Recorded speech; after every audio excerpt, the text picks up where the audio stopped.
District Saraf association سے انتصار صاحب، انتصاب بیٹھے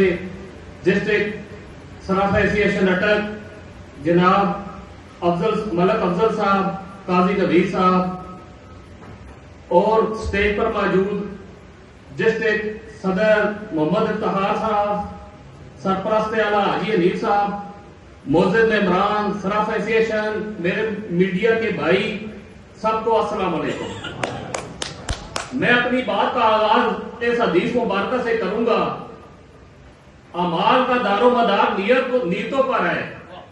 آج تقریباً میری برادری کے اکثر لوگ اس محفل میں موجود ہیں، اور سب کو دیکھ کر مجھے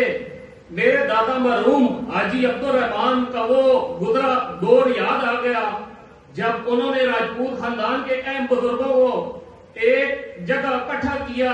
اور ان کی کوشش سے برادری سطح پر ایک مضبوط گروپ کو وجود میں لایا گیا جس کو راجپوت گروپ کا نام دیا گیا۔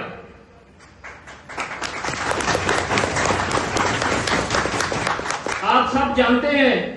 جب تک برادری کے اندر اتحاد رہا تب تک ہم بہت زیادہ مضبوط رہے، اور میں اپنی فیملی راجپوت گروپ اور اپنے دوستوں کا بے حد شکر گزار ہوں جنہوں نے مشکل وقت میں ہمارا ساتھ دیا اور ہماری آواز پر لبیک کہا۔ ہم انشاءاللہ مل کر آپ کی خدمت کے لیے ہر وقت حاضر ہیں۔ میرے خاندان کے سبھی لوگ اس بات سے واقف ہیں کہ عوامی خدمت ہمیں وراثت میں ملی ہے، اور ہمارے سراف ایسوسیشن کے گروپ کے اندر نیک نیتی ہے، جذبہ ہے، اور انشاءاللہ آپ کا تعاون ہمارے ساتھ رہا تو انشاءاللہ ہم آپ کے ساتھ شانہ بشانہ کھڑے ہوں گے۔ میں بہت مشکور ہوں جناب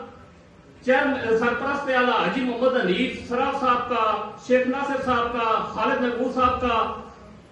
میرے بھائی محمد فیاض صاحب کا، جنہوں نے اس اتحاد میں ہمارا ساتھ دیا اور سراف ایسوسیشن کو مضبوط کیا۔ میں ایک شعر کے ساتھ آپ سب سے اجازت چاہوں گا، جب ہمارا قافلہ عزم و یقین سے نکلے گا، ہم جدھر سے چاہیں گے راستہ وہیں سے نکلے گا۔